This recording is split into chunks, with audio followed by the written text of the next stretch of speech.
I couldn't help but notice you here, sitting all alone. You look lost. Not in the sense that you don't know where you are, in the sense that you are not sure what you believe. Am I right? I knew it. I can sense these things. Are you looking for answers in every place you were taught to find them, but they simply aren't there? You are so wise. You see it. Not everyone does. This is a great burden to bear, knowing that the world is not as reliable as people think it is. How frightening it is to see things clearly. Few people are as elevated as you are. Forgive me. I know we have only just met, but seeing someone as soulful as you are, all alone and clearly sad, carrying the weight of a great many problems on their shoulders, causes me great pain. I'm an empath. I feel the weight you feel. I feel your sadness, and it troubles me deeply. You need to know that you are perfect at this very moment, just as you are. I've never felt a presence like yours before. I was drawn to you the second I walked into this room. I can tell that you are incredibly intelligent, and let me guess, it causes you to be unable to trust things blindly. Your loved ones have let you down. You feel invisible. You're not. I see you. In fact, I may be the only one who sees you completely. Faith is a beautiful thing, isn't it?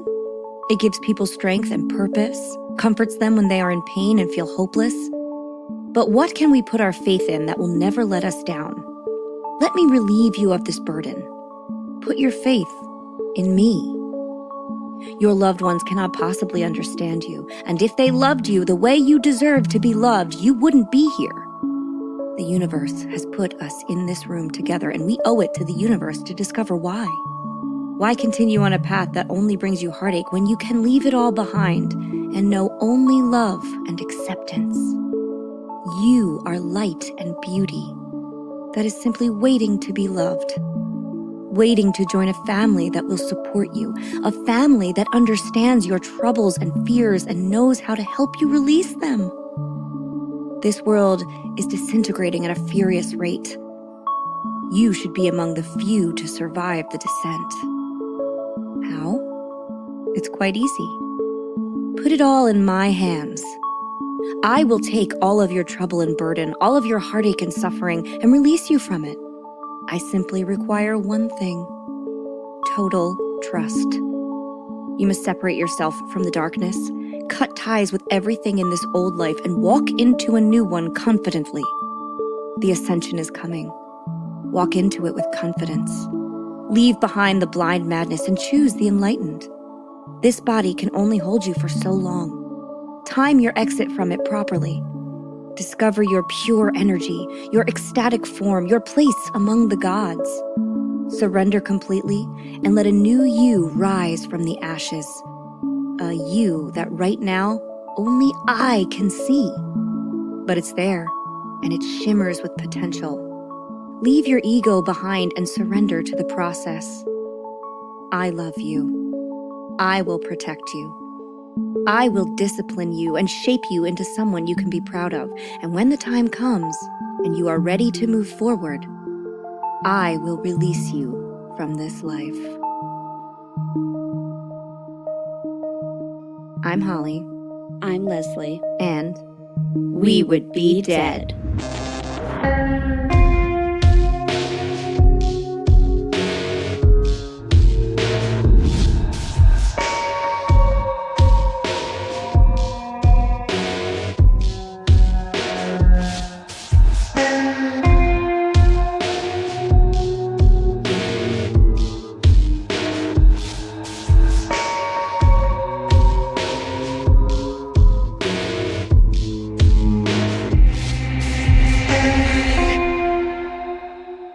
Edition. Join my cult.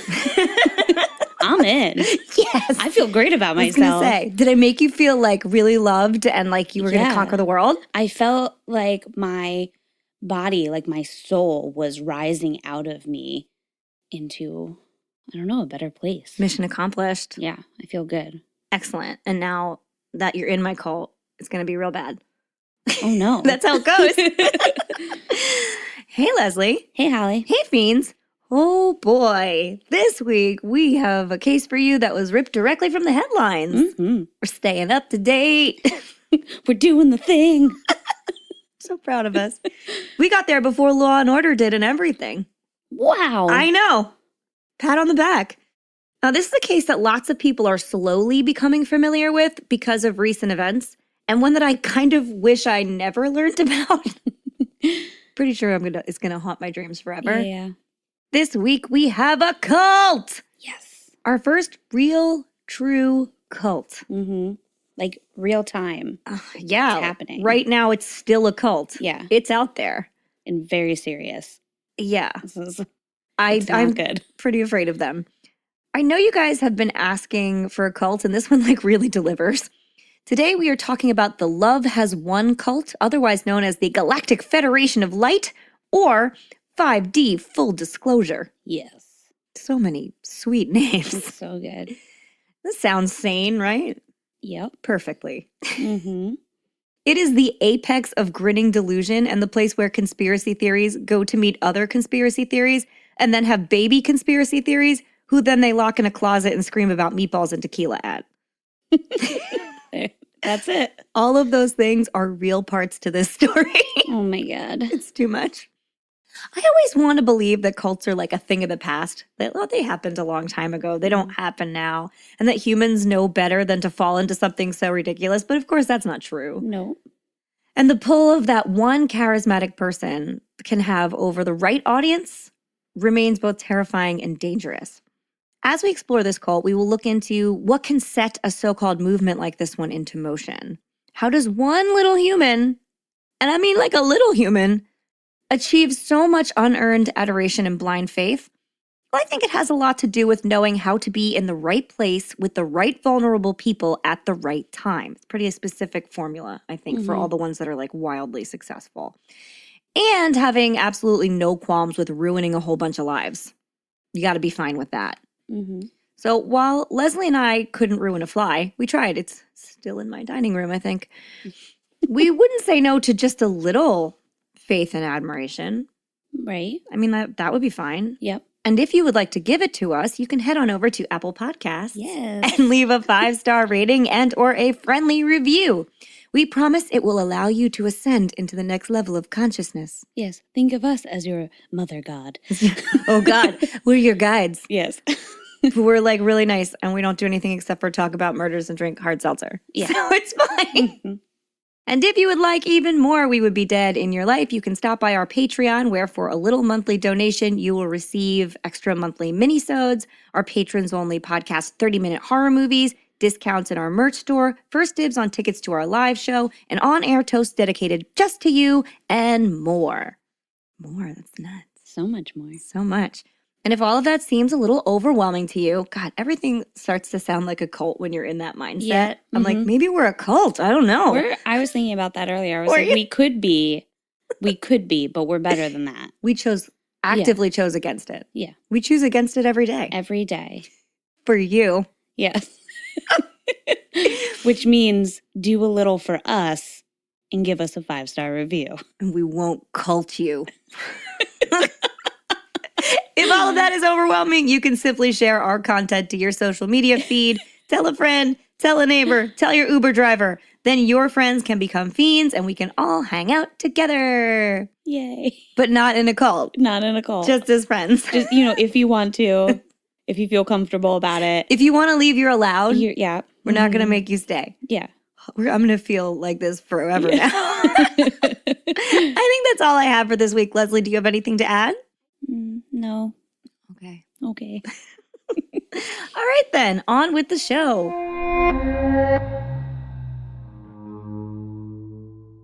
On April 28th, 2021, so just 3 weeks ago. Yeah. Miguel Lamboy walked into the Saguache County Police Department. I think it's Saguache, Sagauche. Saguache. I sure won't question you. Yeah, I'll say all of them. Maybe I'll say it different next time. Cool. that police department, and told officers that he returned home from spending the night out of town to find a dead body in his home. Oh. Miguel lived in the incredibly remote town of Moffett, Colorado, in a quiet cul-de-sac. Now, Moffett, as of 2010 in the census report, had just 116 residents, so it's real tiny, just to give us all an idea of how quiet of a town we're talking about. And they don't even seem to have their own police department, because I tried to look up the Moffett Police Department, and there's just nothing. It only gives you the county sheriff. It's the kind of place where you can believe a dead body might show up and no one would notice. Miguel said the body was in a bedroom in his home, laying on the bed. He told the sheriff that the day before, so April 27th, a handful of people who belonged to the same organization as he did found themselves without a home. And so they asked Miguel if they could stay in his house while he was out of town. And being the nice, charitable guy that he was, Miguel said yes. He returned on the afternoon of the 28th to find the group that he agreed to let stay there, and one additional guest, who was blue, eyeless, sparkly, and no longer breathing. Ooh. He said that he expected this body was that of the leader of their group, a 45-year-old woman named Lia Carlson, also known as Amy Carlson, but better known to most as Mother God. Miguel suspected that she had not only been dead for a while, but had also somehow been mummified, as her lips were drawn tight and her teeth were visible through them. Ooh. So they're like sucked up in her Yep. lip. Yeah. You don't need to do that. I don't like it. I was Don't make trying to that demonstrate. Leslie hated it. There are also some reports that say when Miguel was prompted to go to the police, not just by finding the dead body, but because the members of his group said that they were going to keep his son. They said they wouldn't let his son free because his son was also there. This isn't in every report. It's only in some of them. Oh. So I'm just going to put it here, and then we're going to keep going. There are a lot of pieces to this puzzle that don't fit in a timeline that we just kind of have to add as we go. Now, the sheriff, like all of us right now probably, was both intrigued and horrified. Right. And so he got in his car and headed over to Miguel's house to check the situation out. When he arrived, he found a group of people he described as, quote, completely nonchalant about being in a home with a dead body. They were just like, life was normal. They were fine. Nothing was weird. Yeah. Miguel brought the sheriff into the bedroom, and there on the bed in a makeshift shrine was a woman's shriveled body. The body had been wrapped in a sleeping bag. Her eyes had been removed, and her bluish-gray skin was painted with glittery makeup. Oh, weird. Yep. The sleeping bag was wrapped in strands of twinkling Christmas lights. Ready to blast off. For everyone to see. I know. To me, this feels like the kind of scene that might have been created by confused children. Uh-huh. But that's not who was to blame. There were 7 adults in the residence, and they were 32-year-old John Robertson, 35-year-old Christopher Royer, 35-year-old Sarah Rudolph, 47-year-old Corinne Raymond, 45-year-old Jason Castillo, 52-year-old Odelia Franco, 30-year-old Ryan Kramer, and it might be Jason Castillo. Sorry if I pronounced that wrong.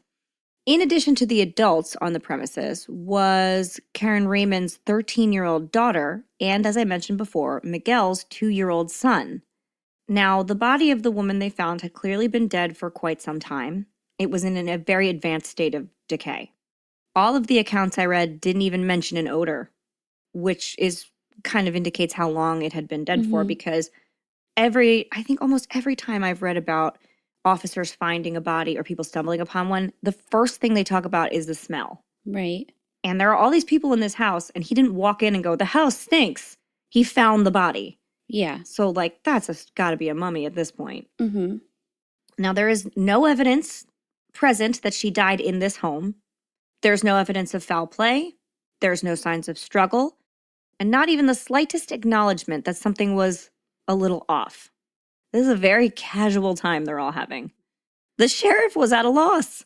This is surely not something you see every day. Right. Especially in, like, the smallest town ever. It was like, all is well, good night. I gotta go. This is too weird. Whatever you're doing, you just keep doing it. See ya. You guys seem fine. We're good. Nobody's upset. I'll just leave. But he didn't do that. The sheriff called for backup law enforcement and a coroner.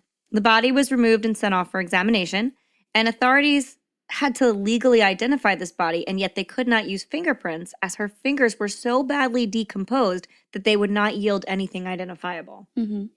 The 7 adults were all apprehended and placed under arrest for child abuse and the abuse of a corpse, and then held at the Rio Grande County Jail. A medical examiner began the process of identifying this extremely strange body. As it turned out, not only were there no fingerprints, but there were also no matching dental records for this body.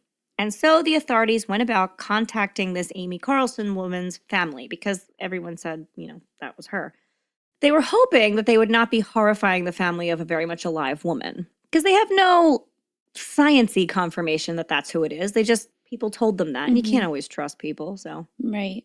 Especially these weirdos who are like, whatever, dead body, it's fine. Mm-hmm. Amy's family were not in the least bit surprised when they got a phone call. They said that she had been the leader of a dangerous cult and that they knew for some time that it was going to end like this for her. Amy had been very ill, claiming that she was riddled with cancer. She said that she was in stage 5 cancer, which that's just dead. Right. Well, not if you're a god. I mean, of course not. If you're one of us, I believe stage 4 is the end of cancer. Right. Stage 5 is you're done. But we're only living in the 3rd dimension. Right. She's elsewhere. And everywhere. There's more levels. Obviously. There's like 15 cancers when you're her. Yeah. If anything, it's shocking that she was only at the 5th. Only 5? And you couldn't do better than 5? Yeah. Well, that's what she was telling all her believers, and she had been self-medicating with dangerous substances to top it all off. Amy's mother, Linda Haythorne, then volunteered to submit DNA to help authorities legally identify her daughter's body. Now, her family has been nothing but apologetic and compliant. Mm-hmm. From the jump, they were like, this is a dangerous cult that she's running, and like somebody needs to stop her. I know, they've been trying. They tried real hard. We do not have any official word at this point as to the cause of Amy's death. But we do know that the coroner does not suspect foul play. And honestly, I don't find that surprising. I don't think anybody killed her. No, she probably just died. She just died. Because even the most cursory internet searches for the Love Has Won cult reveal hundreds, if not thousands, of shrieking videos of a frail, very obviously ill woman who is very visibly drunk and high and referring to herself as Mother God. So Amy and her group were no secret. The coroner also states that they believe Amy may have been dead for as long as a month. Mm-hmm. Now, I'm going to bet that after this, you can no longer surprise the sheriff of that county. She's like, I've seen it all now. Right. Blue, sparkly dead girl. That's about as bad as it gets. But how did we get here? Who was Amy? What is this tiny and terrifying cult? Because there are only 20 members that we know of. And how could someone be so well known and yet so anonymous at the same time? Because before the discovery of her body, I had never heard of her. Had you heard of this cult? No. And I'm out there reading all the things. Yeah. So if it hasn't turned up on my radar at all, there's probably a lot of people who didn't know. Right. Well, let's begin at the beginning. Amy Carlson was born on November 30th, 1975 in Dallas, Texas, to her mother Linda and father, no available name. Oh, good. Yeah. Plot twist. Father, no name. I know, we're always surprised when it's the dad that doesn't have a name. Because in old-timey cases, it's always like mother, no name, wife, no name, and father, big, long name. Yes. This story is very feminine forward because there's so many times where they just mention there's been all of these other men and they have no names for them. Yeah. So there are other men that she is with throughout the course of the story, but you really cannot find information on most of them. Yeah. That's true. I mean, so way to be feminist. Yeah. But also you did it wrong and I hate it. Yeah. Leslie, why don't you give us a little information about 1975 so we can get into the mindset of the times that Amy was born into? Great. All right, everyone. Come, travel with me. Oh, please. Back to 1975. Let me just wrap myself in Christmas lights. Yes. Wrap yourself in Christmas lights. Blast right off. Put on a mood ring, because those were created in 1975. Cool. Pet your rock pet, because you're going to have one of those. You can't have any other living things near you. Yeah. If you want to, we can play some ping pong. Sure. Those were big in the house now. Man, it would have been a good quarantine time in 1975. You just have pets that are not living beings. You play ping pong. It's great. 7 o'clock, Wheel of Fortune's on. This was the first year for that. 7 o'clock Wheel of Fortune was on like when I was a kid. Yeah. Oh, no, it's 7:30 because Jeopardy was at 7 o'clock. Oh, is that how it was? Mm-hmm. Oh, yeah, 7:30. My apologies. No worries. Rocky Horror Picture Show was released. That's a good one. Yep. Americans were shocked with McLean Stevenson, who quit CBS's show MASH. Shocked. How dare. They were like, whoa. Why would you quit MASH? About. Yeah. The top baby names were Michael, Jason, Chris, Topher, James, David, Jennifer with 2 N's, Heather, Melissa, Angela, and Amy. Oh, shit. Yep. It's Chris and Topher, not Christopher? Yep, just Chris Topher. I hate it. Isn't that weird? Yeah, that's very bizarre. Yeah. Mm-hmm. I thought it was like a mistake. It could be. Who knows? But it was like a clear. That's so weird. I would think it was just Christopher. Yeah. Nope. Chris Topher. Cool. Well, wasn't Topher Grace in that 70s show? I mean, that wasn't his name in the show, but still, there's the loose connection for you. Yeah. But his name was Christopher, and he just went by Topher. In life, his name on the show was something else. Oh, yeah. I forget what. I haven't watched that 70s show, and I don't even know how long. And if you're not Hyde, I don't remember your name. I know. It's going to come back to me. Yeah. Eric Foreman. That's his name. Mm-hmm. The smiling pitcher, known as the Kool-Aid Man, had been the branding since 1954, but in 1975, he began appearing on commercials for the product. Oh. Oh, yeah. Yeah. Oh, yeah.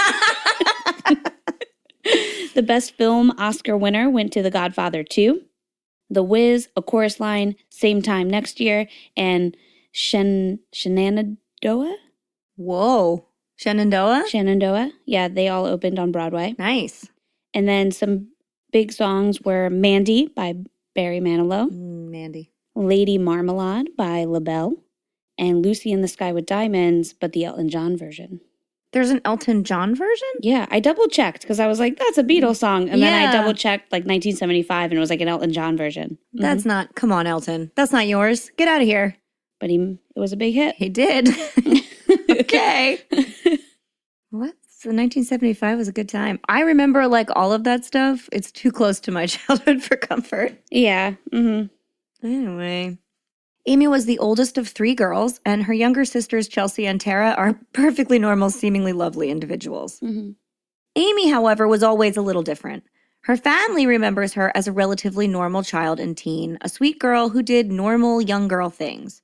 High school friends, however, say that she was always highly manipulative and narcissistic, and that she had a real mean streak. So if you look at any of the YouTube videos about Amy, there's always somebody in them in the comments that's like, I went to high school with her, and she was always like this screaming mean girl.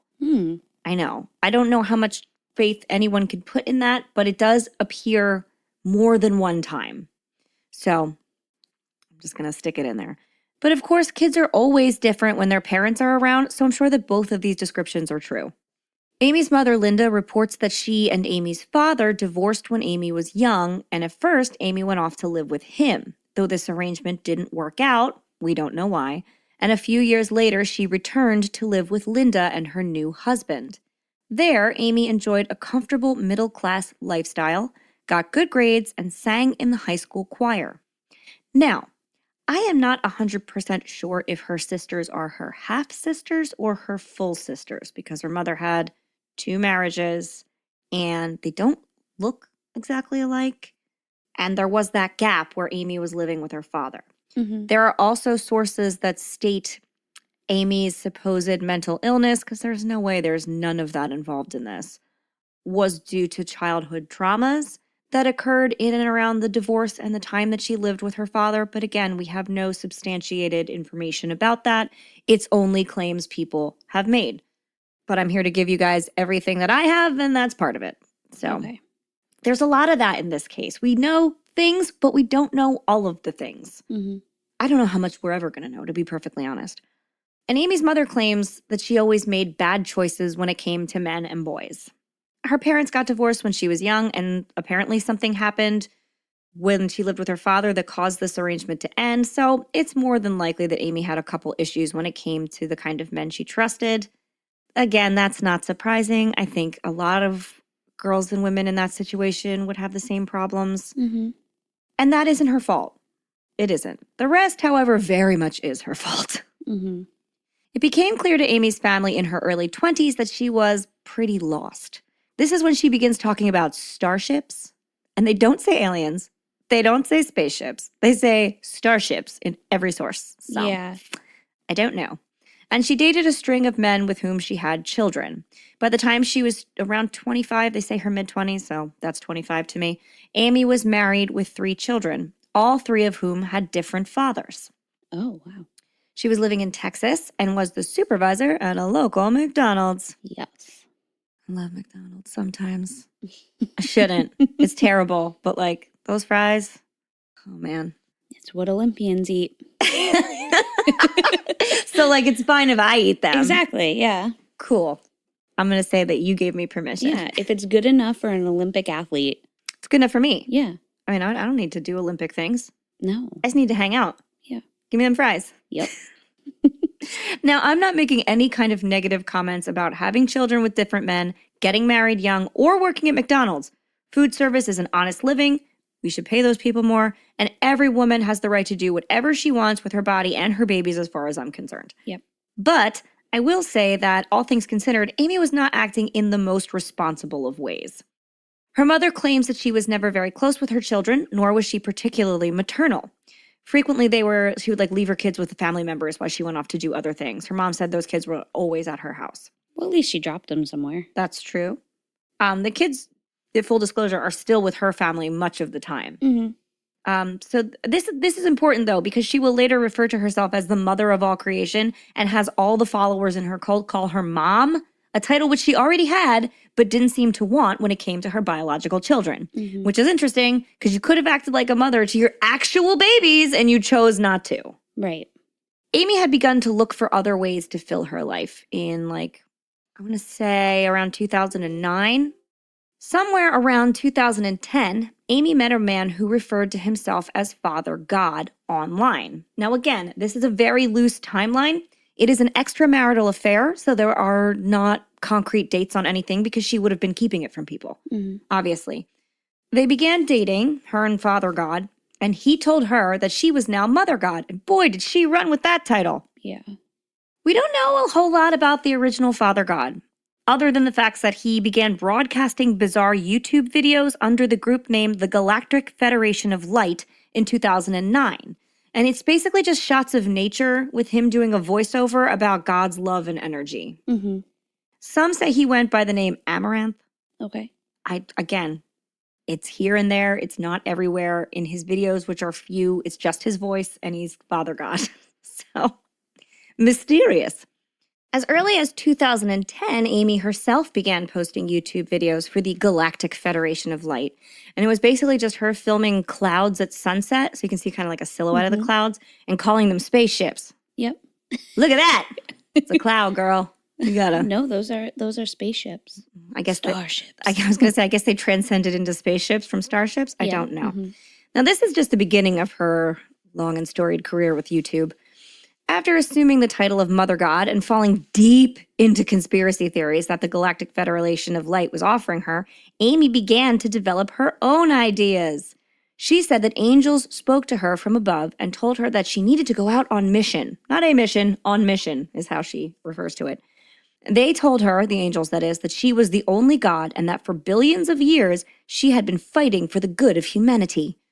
She had been reincarnated 534 times and lived before in the bodies of such icons as Marilyn Monroe, Pocahontas, Queen Elizabeth, Joan of Arc, and Jesus Christ himself, which she claimed was going to be, quote, a real trip for humanity, because they always thought of Jesus as a male, but plot twist, he was Amy all along. Yep.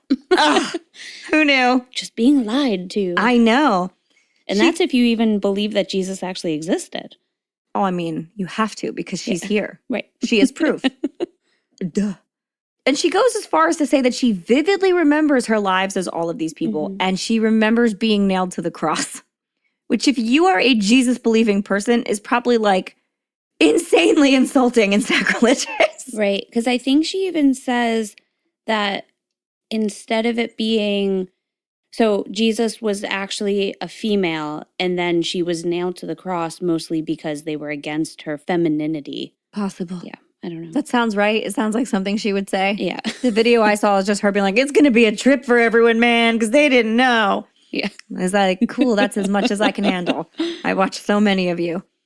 I don't know if you're going to mention this too, Go ahead. but because I feel like, I know obviously as a cult leader, you're grooming people, but I feel like at this point she has been groomed herself from the Father God. So she is like deep in it where she probably right now is fully believing like this isn't fake to her. She's I just agree. Like, I am Mother God. This is what I've been told. I agree. I think that she goes through phases, which I think we can elaborate on more as we go. But I think that at this point, yes, she very much believes in all of this stuff. And then she wants more of it. So she finds more of it and it just kind of melds into their philosophies.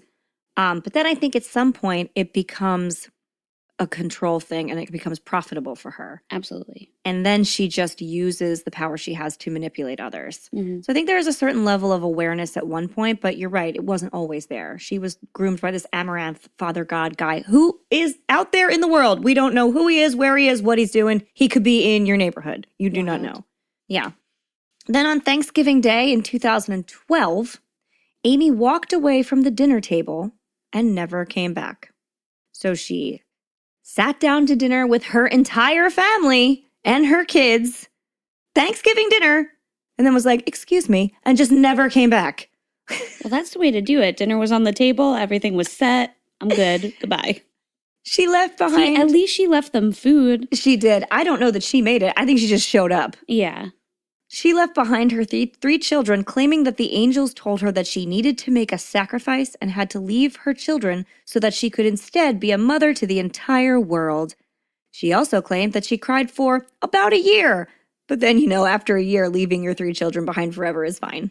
Yeah, it's heavy, man. I know. In a televised interview Amy did with Dr. Phil, so we meet again, Dr. Phil. Sorry, Dr. Phil. I'm sorry, Dr. Phil. And a lot of my information comes from this interview because it is Amy directly speaking to people, to Dr. Phil. It's also Amy's family. Like, this is a very direct source of information. So in this interview, she says that she contacted the fathers of all 3 of her children, so 3 different dads, after she left. And she was like, you are allowed to have complete custody. Here are the papers. I need you to take these children. Thank you for your service. Easy peasy, lemon squeezy. Amy's family was in complete shock, obviously. They didn't see this coming. Now, Leslie, are there any big things that happened in 2012 that might have, drove her to do this? What was the world like? I can't remember. It was so long. Were there cults everywhere? Was this a unique decision? I'll keep this brief in case anyone forgot or Mother God forbid weren't born yet. I see what you did there. 2012 brought us Call Me Maybe by Carly Rae Jepsen. Oh. One Direction and Channing Tatum were everywhere. Everywhere. Everyone's favorite Twilight fan fiction, 50 Shades of Grey, was out. Ugh. The Hunger Games, that was around. The Avengers came out. The final Twilight movie, Breaking Dawn Part 2. So now we can close the book on that and forget it ever happened. Open all 50 Shades of Grey. Yes, exactly. Perfect. Everyone was feeling real, what is that word? Like sexually pressed. They were like, finally.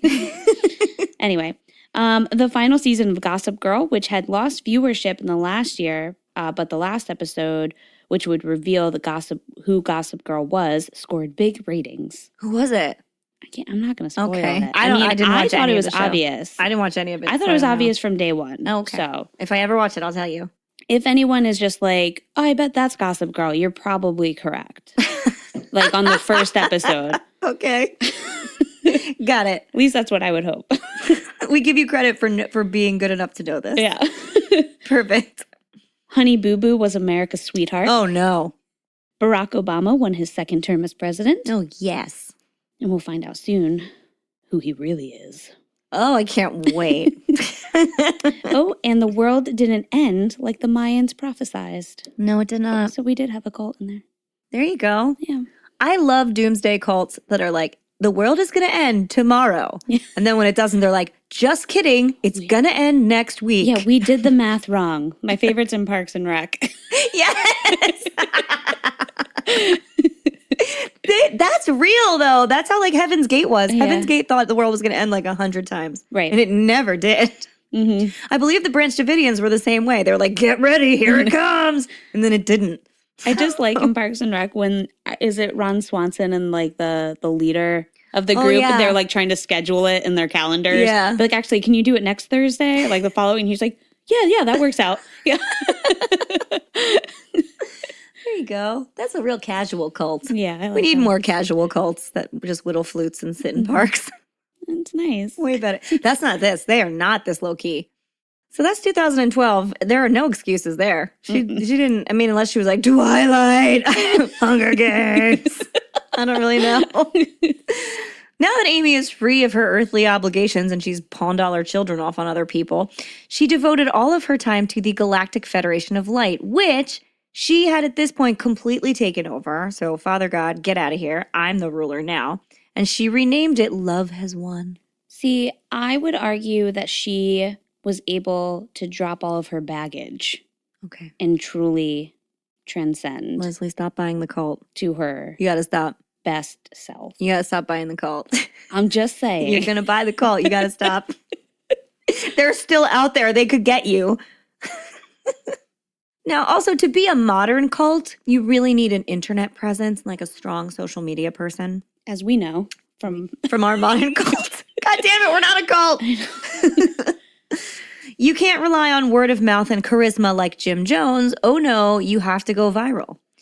Amy created a website for Love Has Won and live streamed her life and her word on a daily basis. Like too much of her life, too. Mm-hmm. She's live streamed herself like all of the time. Like even pooping?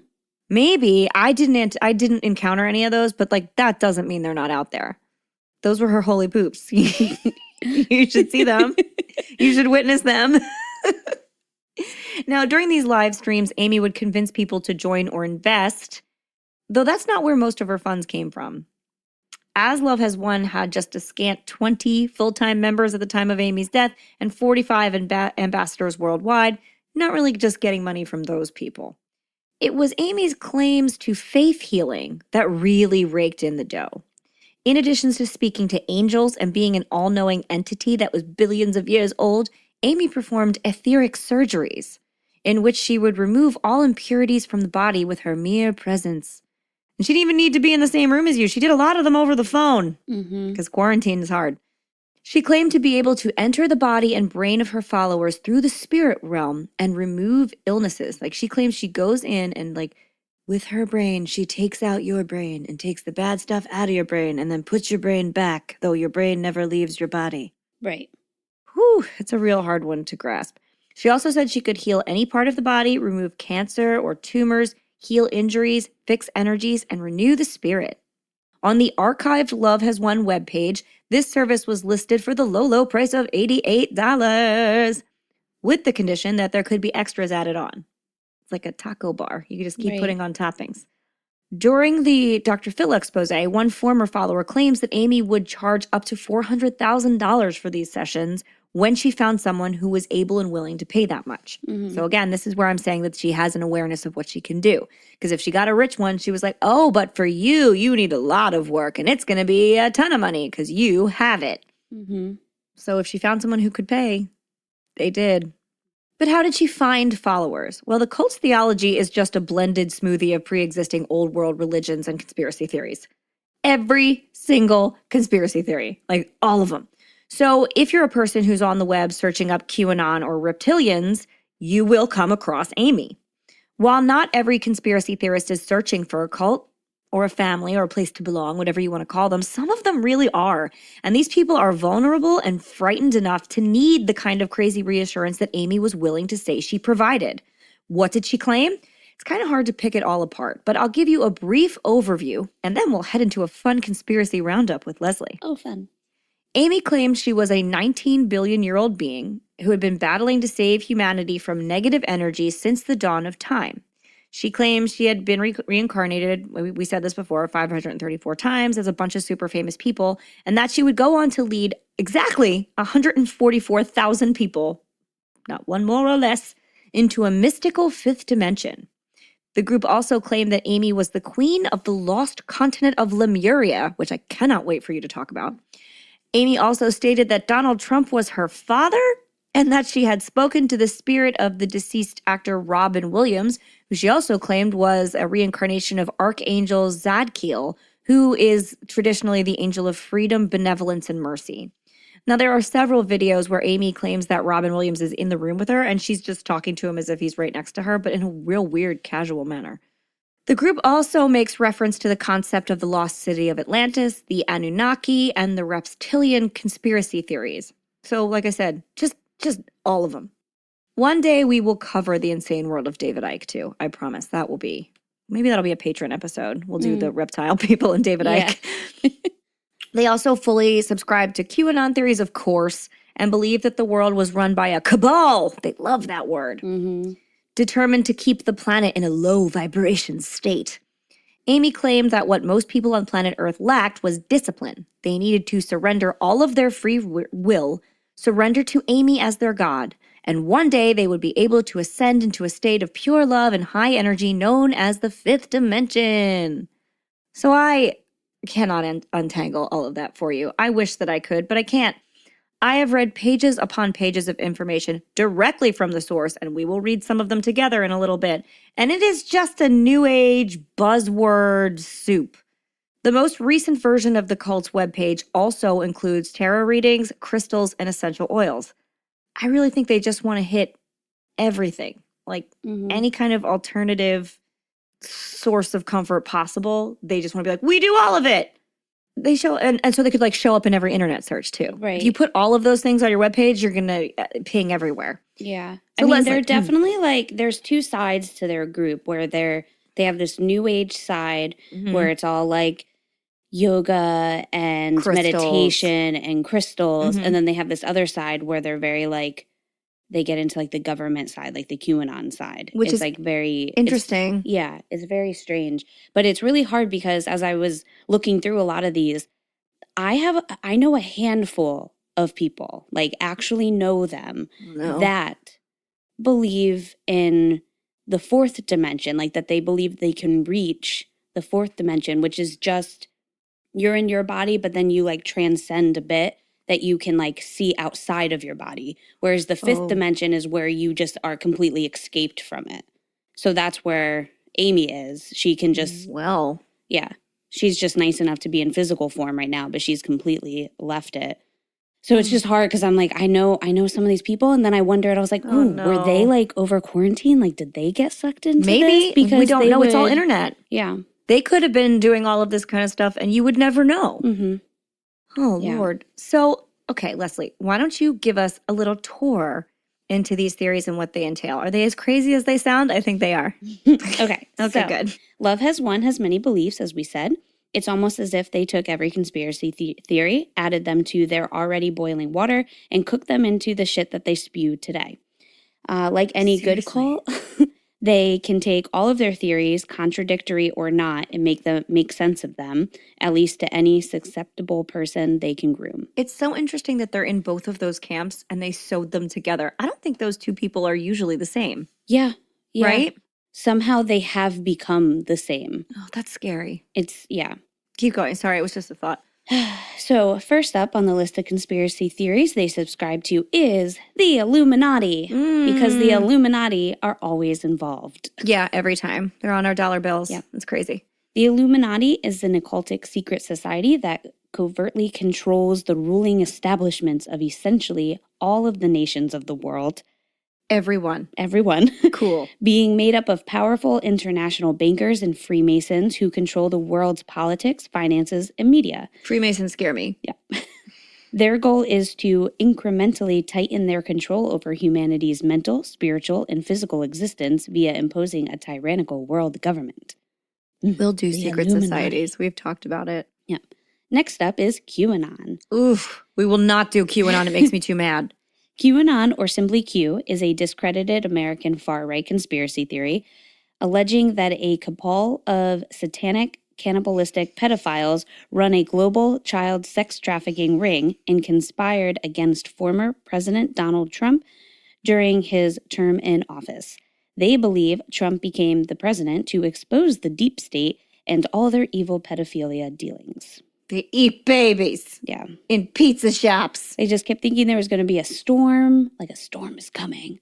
And then there was going to be this big exposure. And every time they thought, like, this is what's really happening. They're going to pull out all these famous pedophiles. And then, I know QAnon people. Yeah. Mm-hmm. I can't. That's all. I know a couple, and I don't think I can talk to them anymore. Like, I wish that that's what Donald Trump was doing. Yeah, same. It wasn't. But it wasn't. Yeah. Lext is a big influence on Love Has Won mythology, Lemuria. Yay! Or Lemuria. Well, I mean, but I'm going to say Lemuria because it's just going to roll off my tongue better. I've only heard it pronounced Lemuria. Yeah. Lemuria. Yeah. Lemurtown? I don't know, whatever. Lemurtown.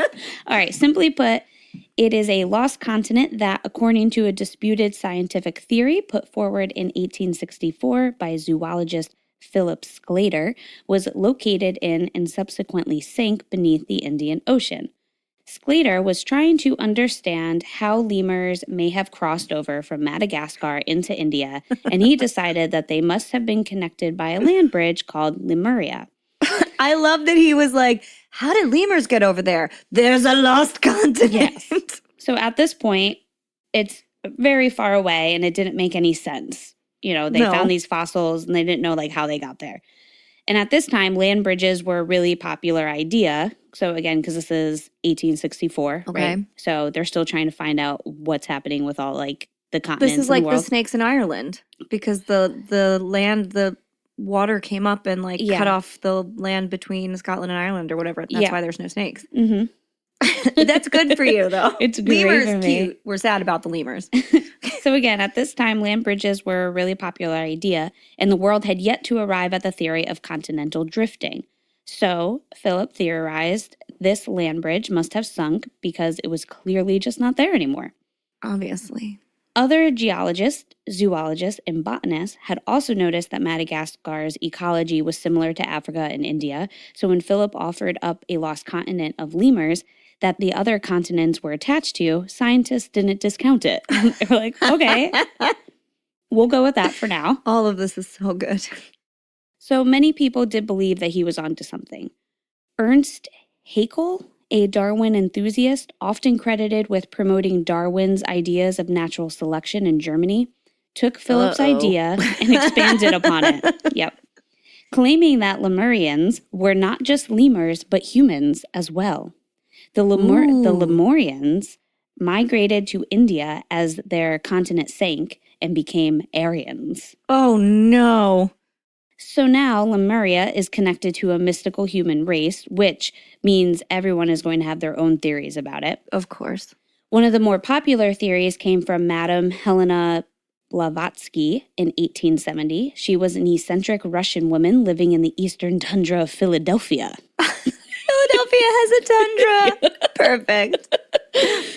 Long story short, she became ill with a seriously infected leg, and during a period of delirium, she underwent a spiritual transformation and was inspired to found the Theosophical Society. This society incorporates a number of Indian doctrines such as reincarnation and karma. Life is seen as cyclical, and the seeker is encouraged to transcend from the filth that is currently earth to a higher plane of being. Oh, no. Get out of this filth.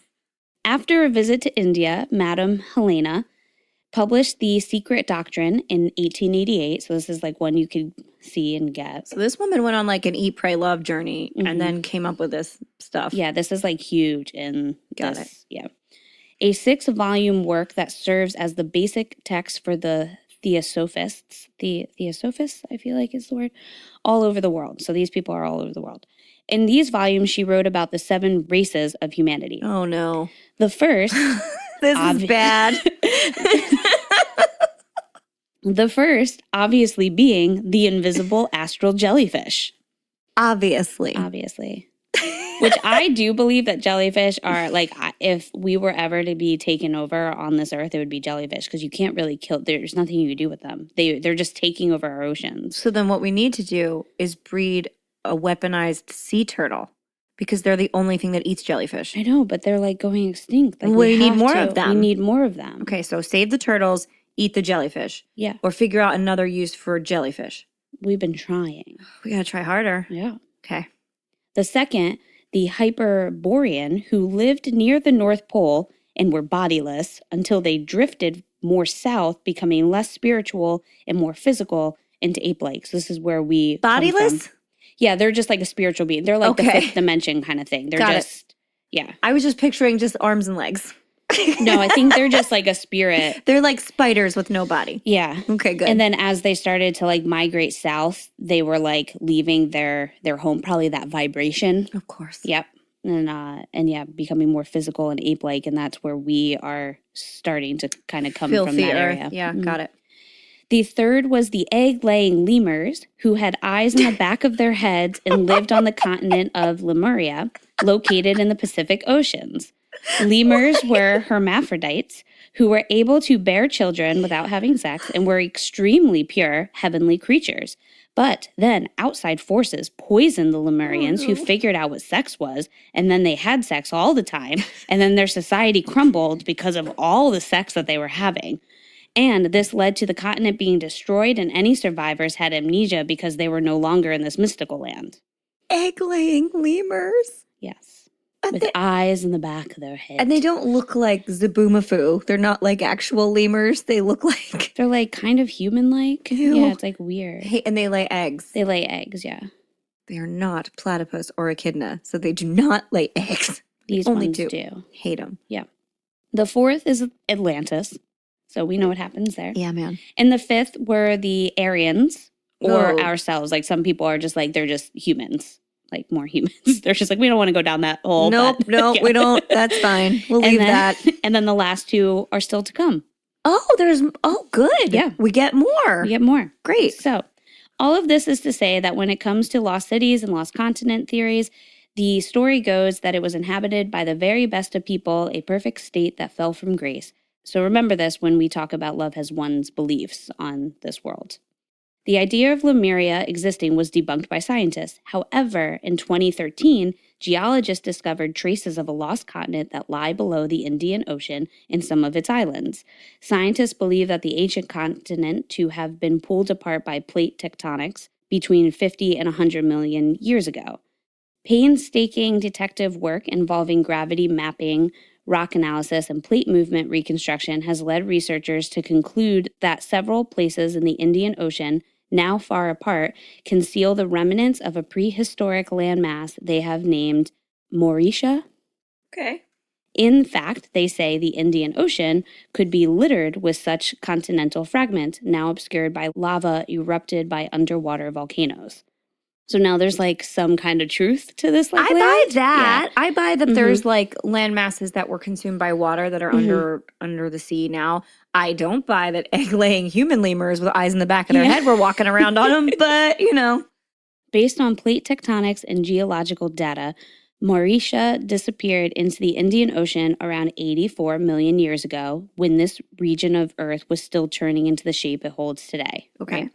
And though this new discovery might have really excited Philip, and he was like, I was right. They were like, I did it. His claim of this lost land ruled by lemurs would have still fallen short.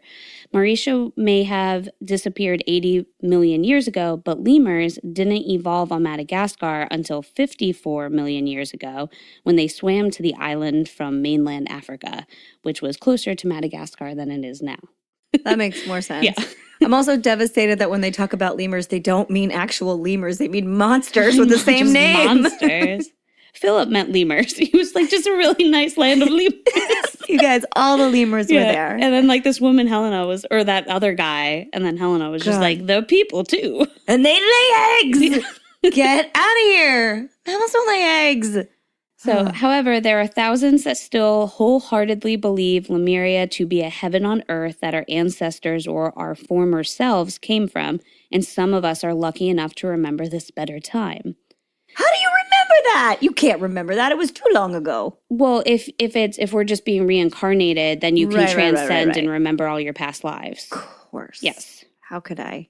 But I'm not done. There's still more. Oh, no, there's more. Keep going. Lizard people. Oh, God. That's right. David Icke. Yes, extraterrestrial, shape-shifting, reptilian humanoids that have invaded Earth disguise themselves as elite politicians, celebrities, media correspondents, and the royal family, and want to drink our blood, eat our flesh, and enslave the human race. They are responsible for the Holocaust and 9/11 and just every war you can think of. Look, it's real nice to have someone to blame all that shit on, It's great, yeah. Mm-hmm.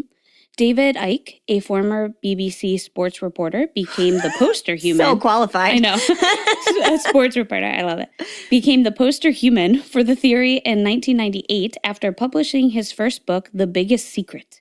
The conspiracy theorist and New Age philosopher says these Anunnaki, right?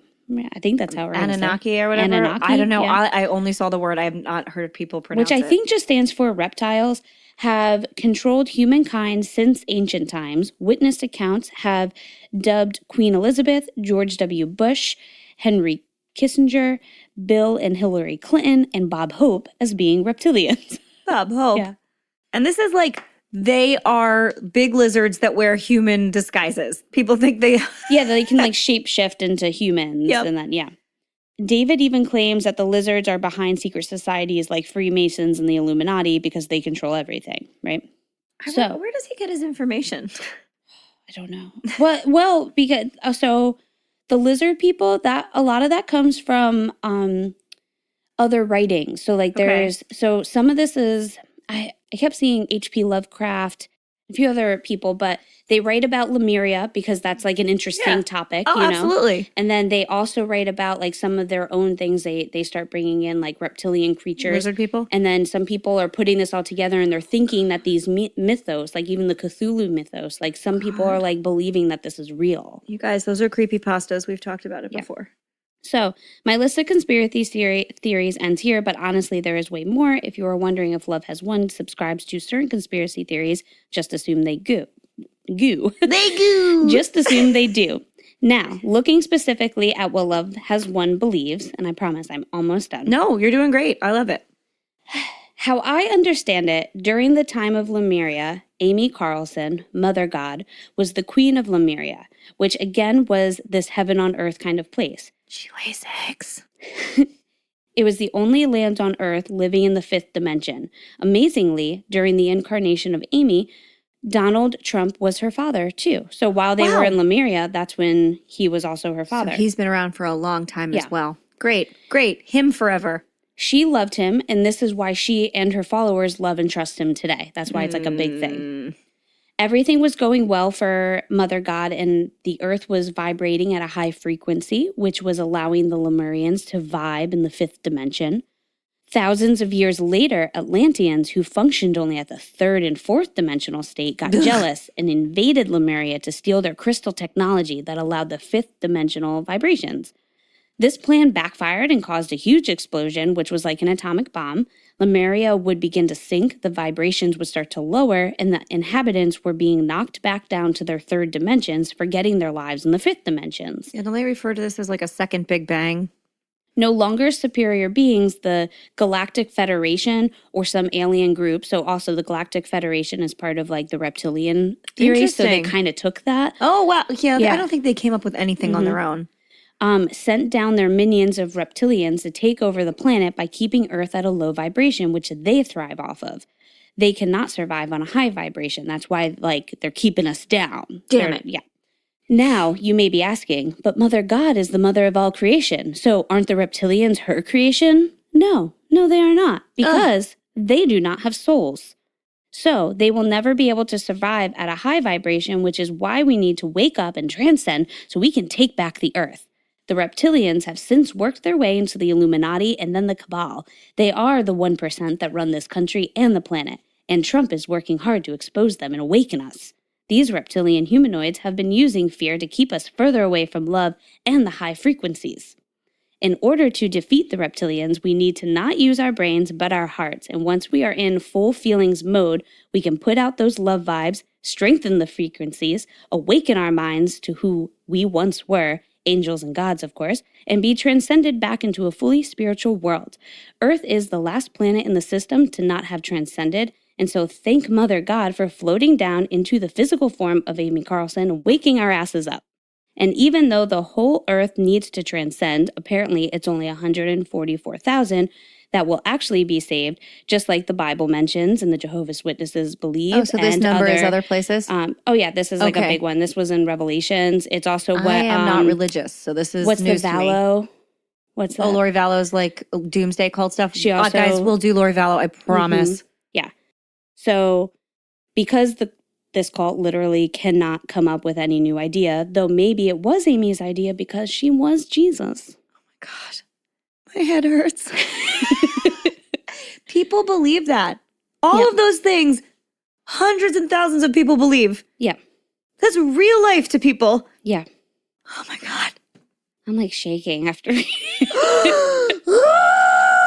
Yeah. I can't, like, my brain just cannot wrap around the fact that people read that and they're like, that's real. Yeah. For sure real. Mm-hmm. The main idea that got me was that you have to stop using your brain and it's just all feelings. You just have to feel it, which is the basis a lot of times of when you get into meditation. You have to turn it off and just feel.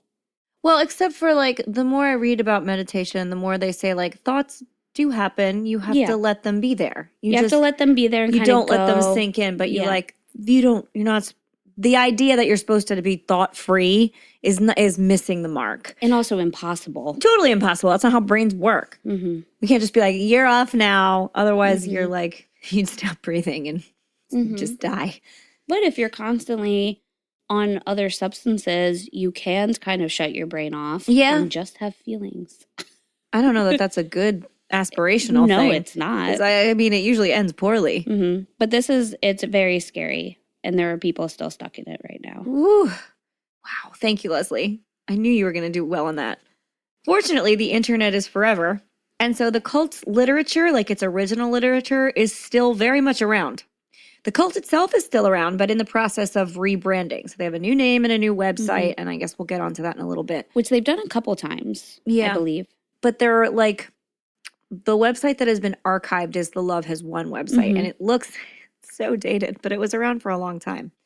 And now, because I couldn't make this shit up or even summarize it if I tried, I'm going to read you guys the words of Mother God and her followers directly from the source. So here are their laws as stated on the original archived Love Has Won website that has since been taken down, but you can find it real easily if you want. So these are the universal laws. First, we have the law of divine oneness. Everything in the universe is connected to absolutely everything else. Everything that we say, do, and think affects each other and the entire creation around us. We are all connected to Mother of all creation, Prime Creator, Source, Great Spirit, Gaia Sophia.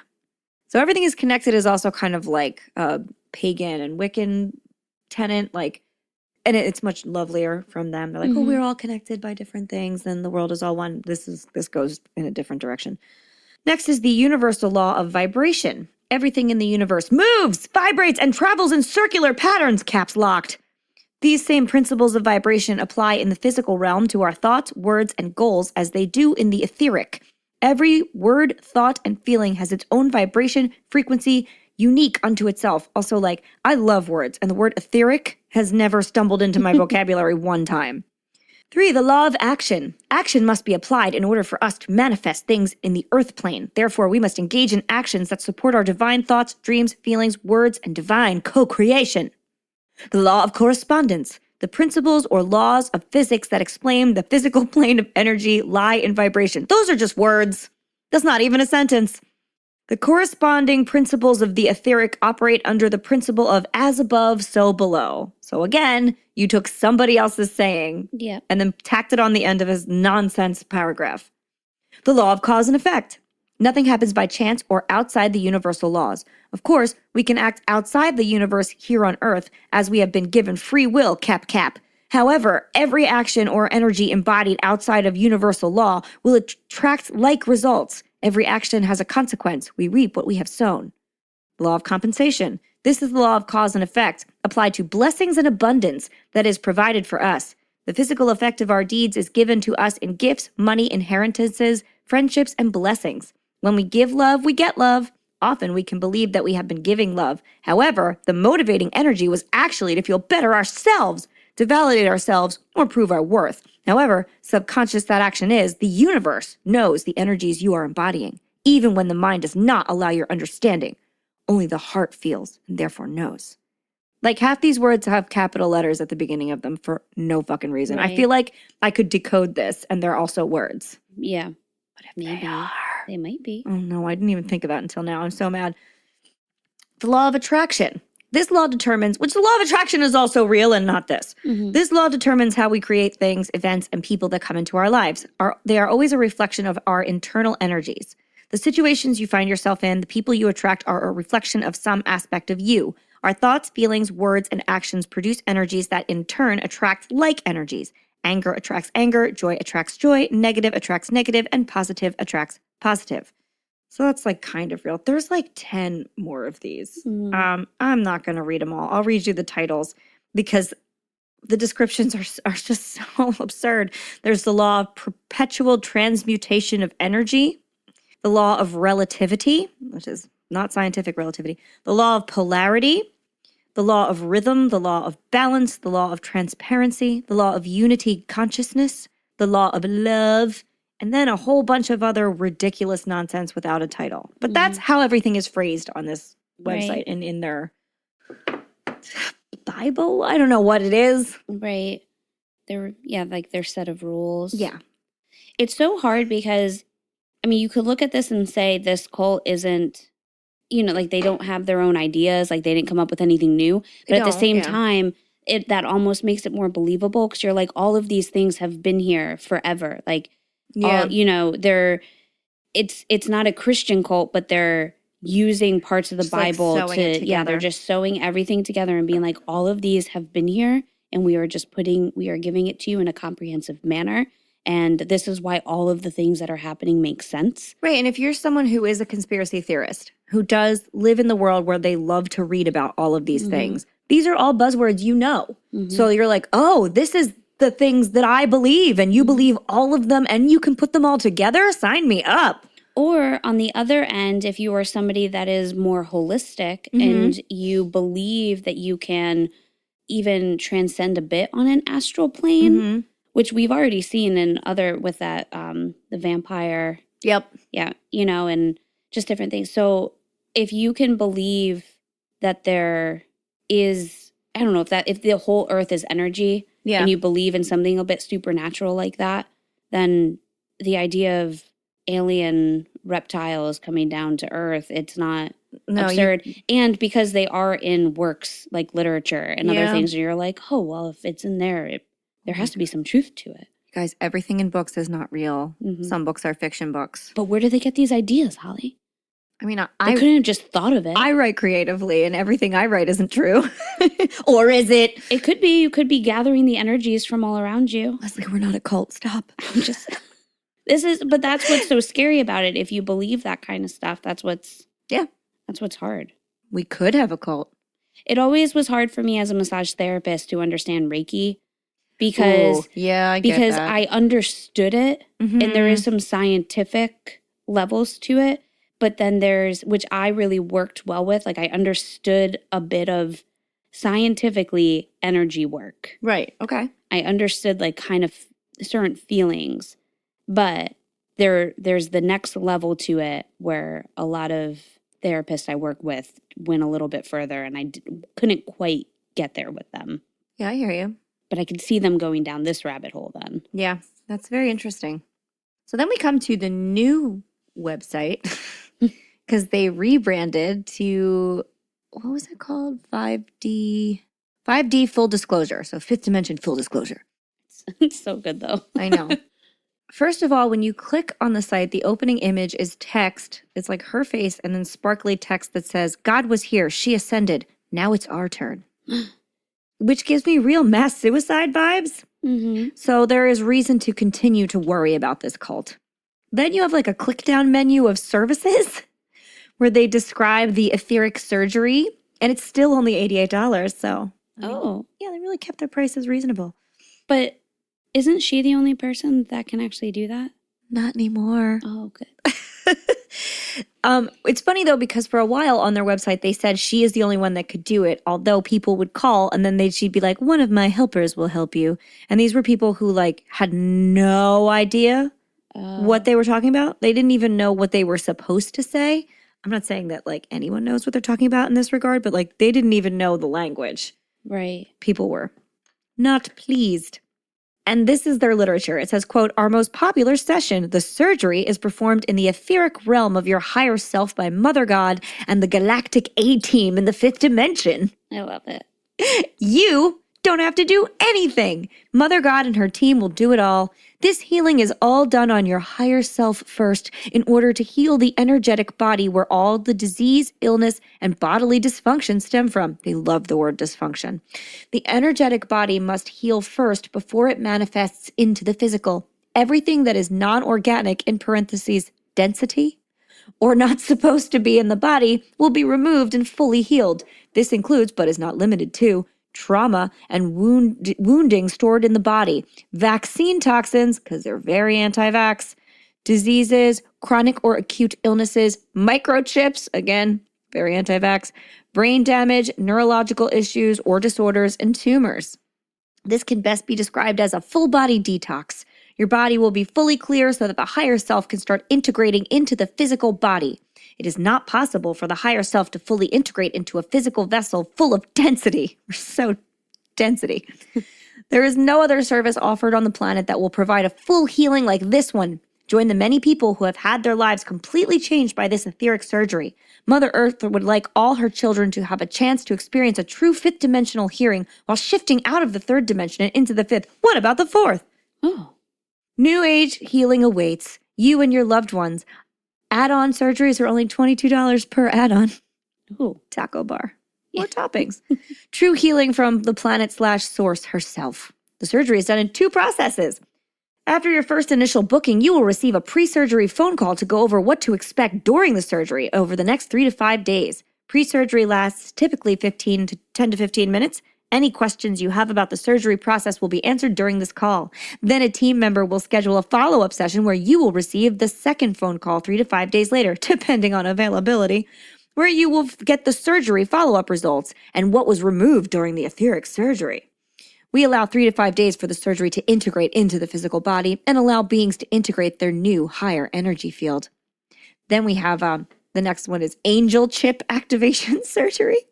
Oh my God. Asterisk, must have at least one etheric surgery prior to booking. So you're supposed to get a lot of these surgeries, not just one.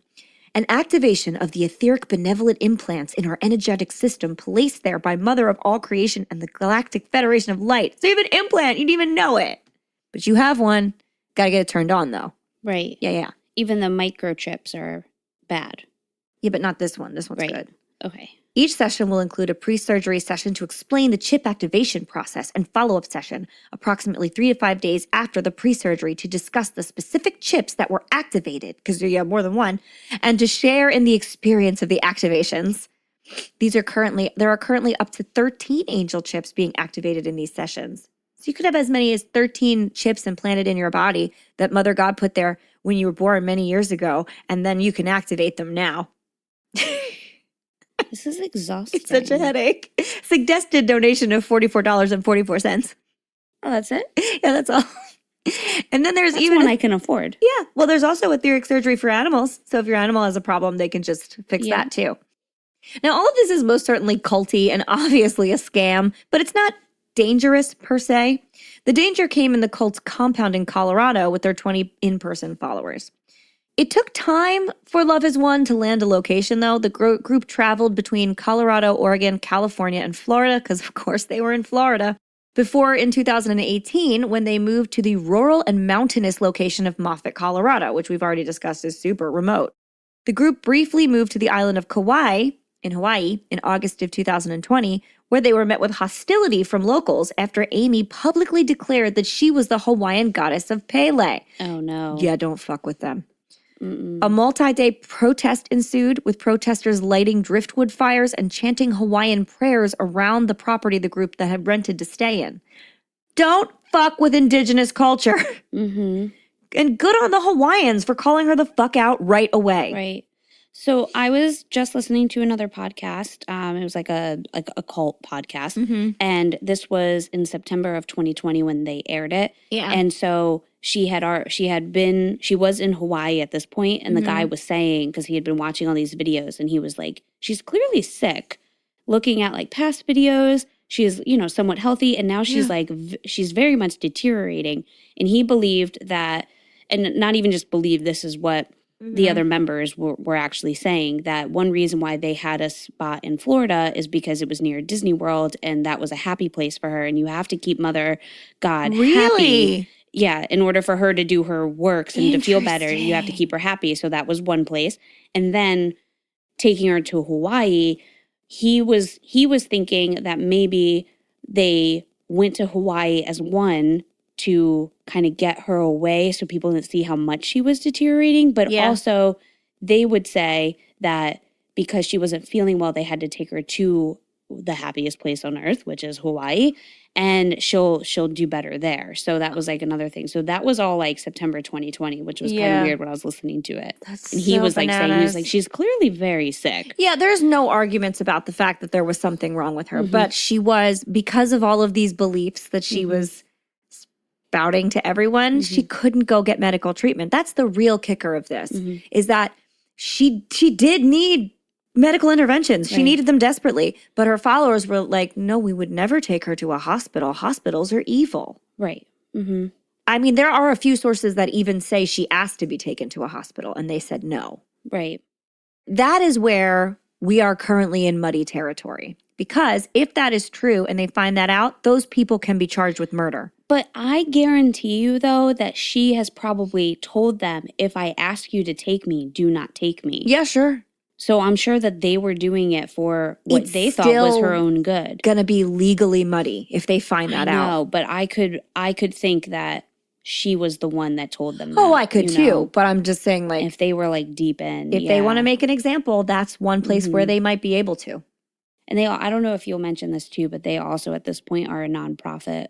Yeah, they're like they also are like tax exempt. That's what, and they qualify as a religion basically. Which I think is why they ended up in like certain areas where they migrated. There's so much. So also, like, if you're going to have a cult compound, you're going to be somewhere real remote just because you do questionable shit all the time and you don't want people around. Of course. So video footage provided to the Denver Post by Love Has Won member Lauren Suarez showed eggs and rocks being thrown at their house, as well as broken windows of the house and the SUV parked in the driveway. The mayor of Kauai, Derek Kawakami, intervened to negotiate the departure of the group from the island. So he was like, listen, the violence has to stop, but you have to leave. So, like, good for them for kicking them right the fuck out. The group was then convinced to fly back to Colorado in September of 2020 for whatever nonprofit reasons or whatever was happening. They could exist there, and they had before, so they went back. Now, this is where most of the documented video stuff comes from. It's mostly in their Colorado compound ranch. Everyone calls it something different. It was like a little house on like a big, beautiful property, but I don't know how much land costs in a tiny remote Colorado town, so it might not have been that difficult to attain. I think especially at that time, and I guess, around this time, it's like affordable. That's why all us millennials want to go there. It's also like the tiniest, most remote mountainous town. Yeah. They don't have access to a lot of things. So now I'm taking all the reports of the abuse from this Dr. Phil interview that Amy, her followers, her mother, and two sisters participated in on September 14th and 15th of 2020.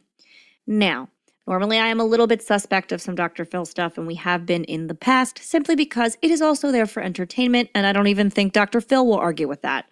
But this is like the definitive source for a lot of the information out there in the world, because it is her speaking directly. I mean, you can creative edit all you want. She is saying these words. So here's the things that they say about her, and I'm going to kind of quickly round this up. First, there are a lot of accusations of child abuse. There is one video that they had to play like 3 times, and I had to mute because it's really horrible to watch, where she's holding like a toddler, And she's like, you have to surrender. You have to surrender. I can't handle this dysfunctional child. And then she locks the child in a dark closet and says, now you have a 2-minute timeout. And the child screams in a terrified way that I don't know how a parent sits through. And this kid's parents are like sitting in the room like, yep, fucking timeout for this little kid. And the kid is terrorized. It's obvious. Then they bring the kid out and she's like, the kid's still crying. And so Amy says, nope, you're dysfunctional. It's like, you're still dysfunctional. Get it. And she puts him back in the closet. So they're locking a small child in a closet. And Dr. Phil says, can you explain that? And she said, well, the child needs discipline. This is like an 18-month-old child. Clearly, this child is very dysfunctional, never been disciplined in their life. And beating a child is wrong. What they need is timeouts. And Dr. Phil says, in a dark closet alone? And she says, well, we were experimenting on a child, a living child. Later on, she backpedals and says there was an adult in that closet. And Dr. Phil quickly says, like, there was no adult in that closet. You would have responded with that immediately, and you never did. But also, that's terrifying. Yeah. You're just like a strange adult in a dark closet holding a child and letting them scream. That is literally my worst nightmare. Yeah, it's awful. But she doesn't deny it. She said it was common practice. She's like, everyone needs timeouts. It was 2 minutes no matter what. You were locked in this. Then you need the dark to reset. An 18-month-old child needs to be in pitch black to reset. That's terrifying. Yeah. It's terrifying to me, let alone a baby. Can you imagine? I don't want to imagine. I don't because the sounds will haunt my dreams forever. The way this child screams, I will never get it out of my head. So there are lots of allegations of child abuse, mostly because you can watch it online whenever you want. And then Dr. Phil goes on to ask her about all her videos. Now, all the videos this woman makes are her screaming profanities into the abyss. She calls anyone who doesn't believe in her cult or her ways whores. They're all whores. So we're whores. We are whores. And everybody who's like part of her machine is an atom. Okay. And she's frequently slurs all her words. There's tons of videos of her just drinking tumblers of vodka or tequila. They said she drank beer the entire day. And there's also a lot of videos of her like taking bong hits, even though all of her followers are not allowed to consume alcohol or do any drugs. And when asked, her followers say, well, she is the physical embodiment of Earth. And there is so much pain that the Earth has gone through, and it is all manifested into her. So she has to use organic substances like weed and alcohol to dull her pain. Doctors would give her morphine, but she doesn't want that. First of all, where do you think morphine comes from? Second of all, you're not seeing any doctors, and you would take any morphine anyone gave you, and you cannot convince me otherwise. So there are tons of these videos. I have only watched a couple of them. And also, some of them, she's screaming totally incoherent things. They're just words that don't string together or add up. And she always looks to the side and then cackles. She laughs so hard. She looks deranged. It's very frightening. She also does this thing when people are talking to her that she just has this constant plastered, very sarcastic, disingenuous smile on. Where you can almost hear her in her head being like, sure, fuck you. That's what the smile says. Ew. And her followers do it's obviously them copying her mannerisms because it's the exact same thing. So then in this interview, we're also given an account from a follower who left his family. He had like a 6-figure job, a wife, and he was a conspiracy theorist online. Again, that's how these people found them. Everybody who finds them said they found them looking up conspiracy theories online. And he decides to invest $10,000 in the cult and to move to this compound. He leaves his wife, he leaves his sister is like tracking them online because they're terrified and these people are very well informed. Within 24 hours of being there, he calls his family and is like unsure of what's going on and says that he has been abandoned in the mountains. And the cult is seen making videos of him, laughing about him being left on the wrong side of the mountain. And he's picked up by the police the next day. They like a 24-hour search goes on for him because immediately his sister calls the cops and is like, you have to find my brother. He's up in the mountains. And they find him naked with like cactus nettles stuck in his feet, wandering through the mountains, totally dehydrated, hallucinating. When they get him to the hospital, he says to the hospital like workers, they're like, you all know my name because I'm in the 5th dimension. That's why you all know who I am. No, we know who you are because the cops picked you up because your sister told us.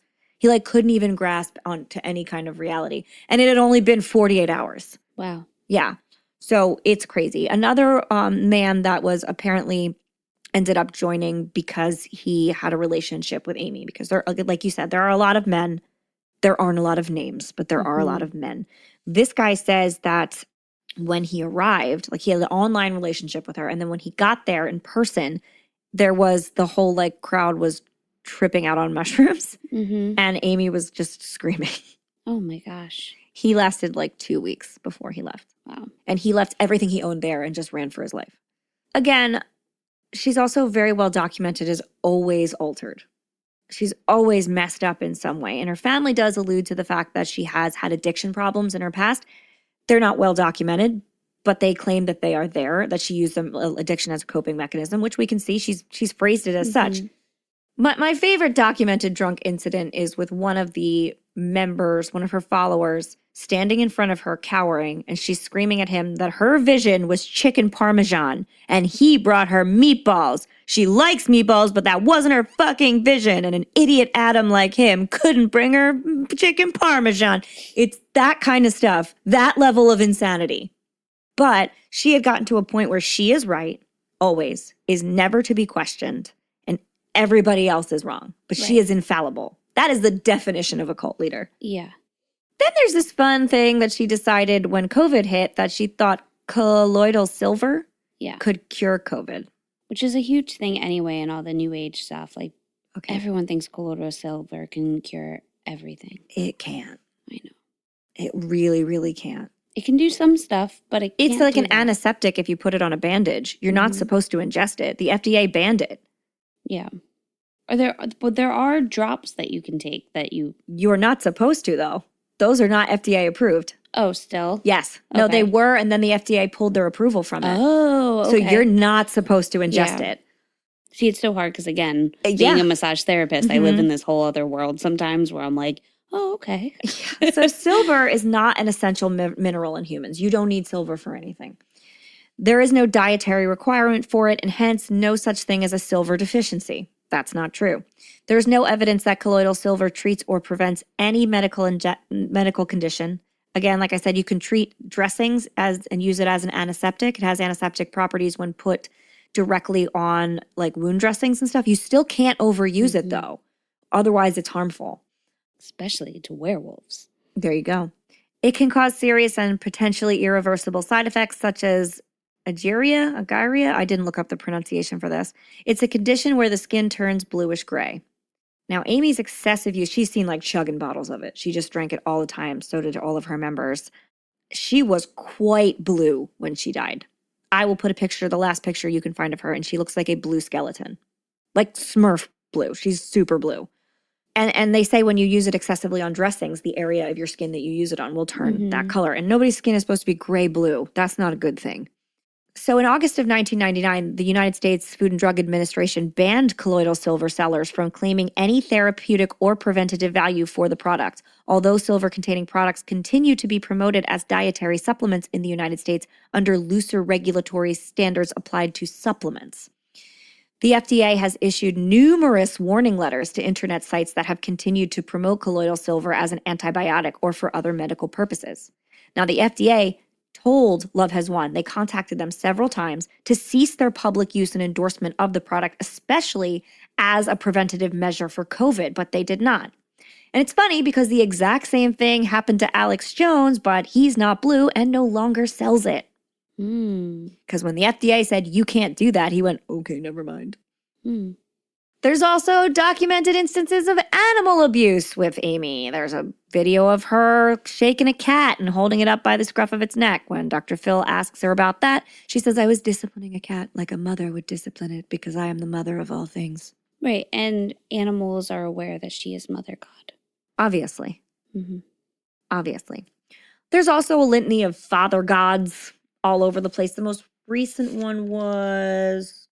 Okay, so the current father god, this guy still claims he's father god, is, like I said, Jason Castillo, who is an ex-con. He has a very long criminal record for drunk driving and child neglect, and he is shown in these videos extremely abusive. He is constantly screaming at the top of his lungs or into people's faces, berating them. And he was big on the group's philosophy of sleep deprivation. So this is how they claim they controlled these people. And it's well documented that they did this. You can see it in videos. They said that you couldn't go to bed until after midnight every night, and you had to wake up at 5 a.m. Then in between, they woke them up a lot too. Some of them, there are some videos with Jason Castillo shouting into people's faces that they should only need 1 hour of sleep a night, which will break a person down. And they claimed that this was because you'd be like stealing Mother God's energy, and that when you didn't need that much sleep, you just were ineffective at using your own energy. So she was retraining them. Right. And we see that in several other cults. Yeah. Because sleep deprivation really does create an army of zombies for you, or at least it can. And he's like the big enforcer of this. And also group members, when they were awake, which was most of the time, they had to be standing. Because if you sat down, you were stealing energy from Mother God. There are also a lot of rumors of the same kind of stealing energy thing with food restriction. They all look very emaciated. These people look very thin and very exhausted. Right. So really they were whittled down to like the barest form they could be. Yeah. Again, this is like very typical cult behavior. So a man named Rick Alan Ross, which is an expert on cults, he has tons of books out there. He's Dr. Phil's guest, gives us 10 warning signs for when you should think your group is a cult.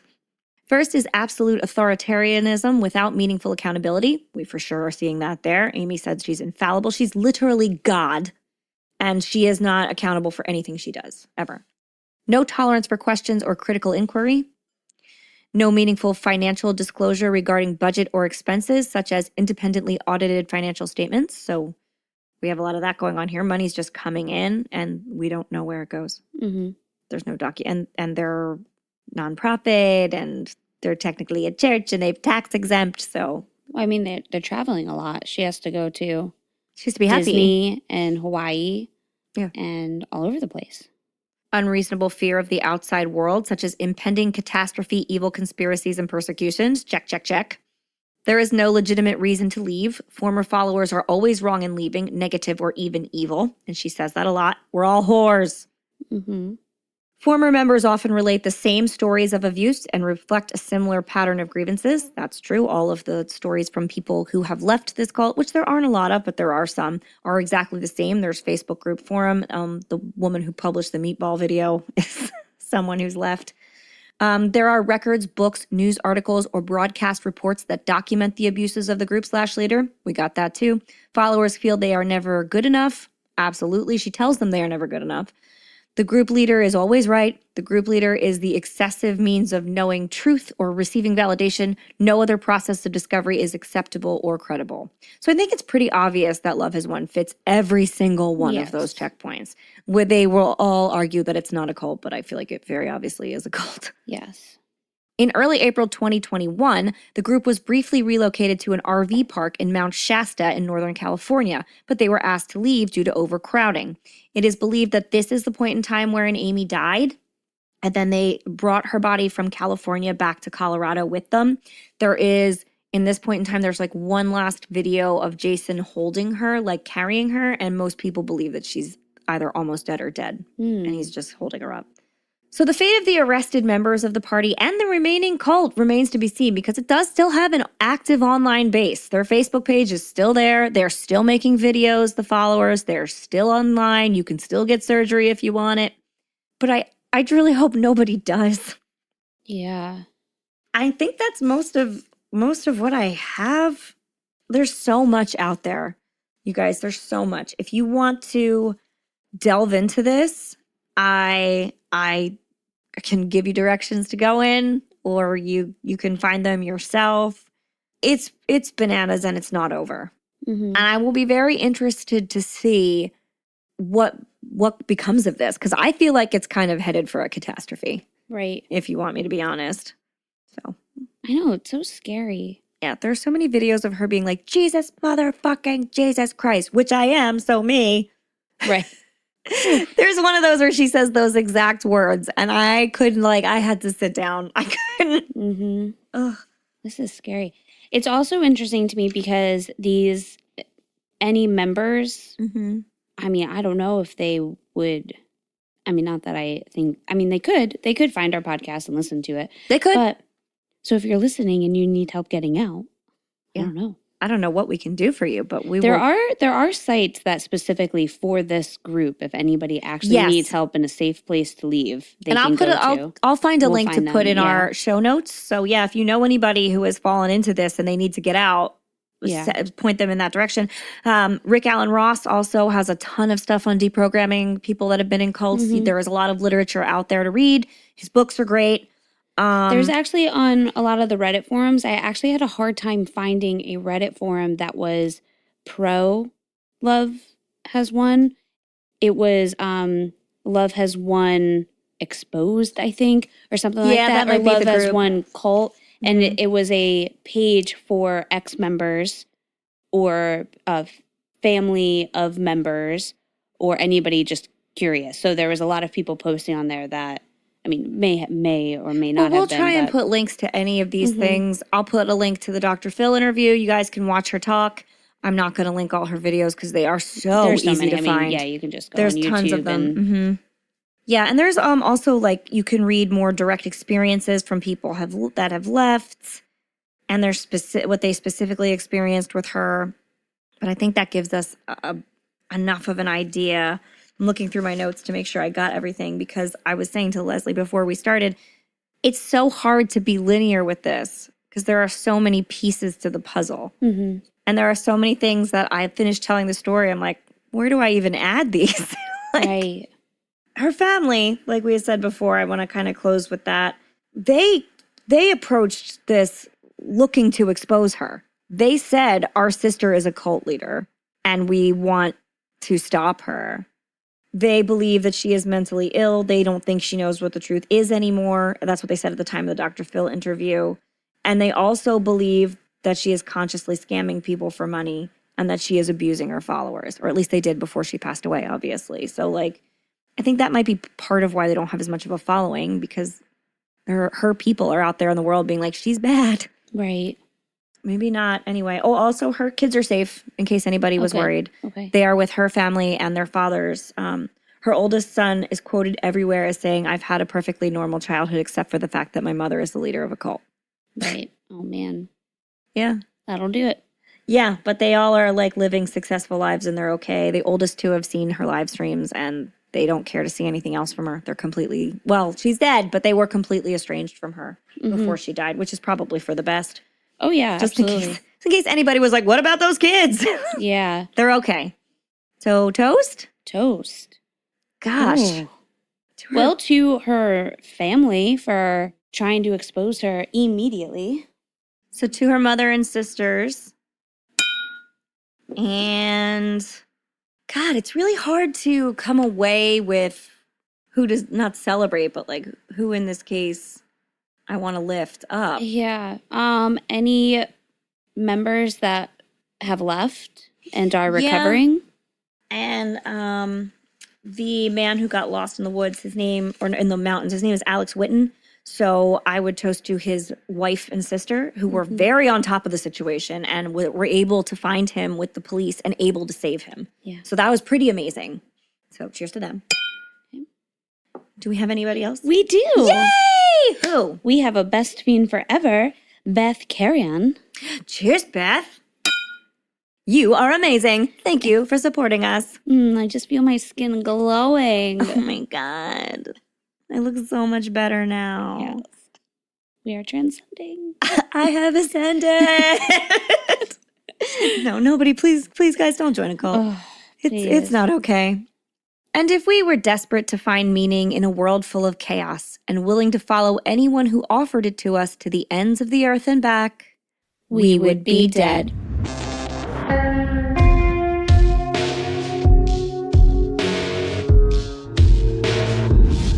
Thank you for listening to the We Would Be Dead podcast. Hit subscribe now to never miss an episode. Rate and review our show on iTunes. Follow us on Facebook, Instagram, and Twitter at Would Be Dead Pod. And join our Facebook group to discuss the podcast and more.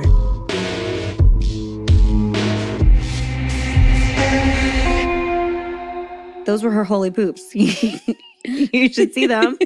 You should witness them. She lays eggs.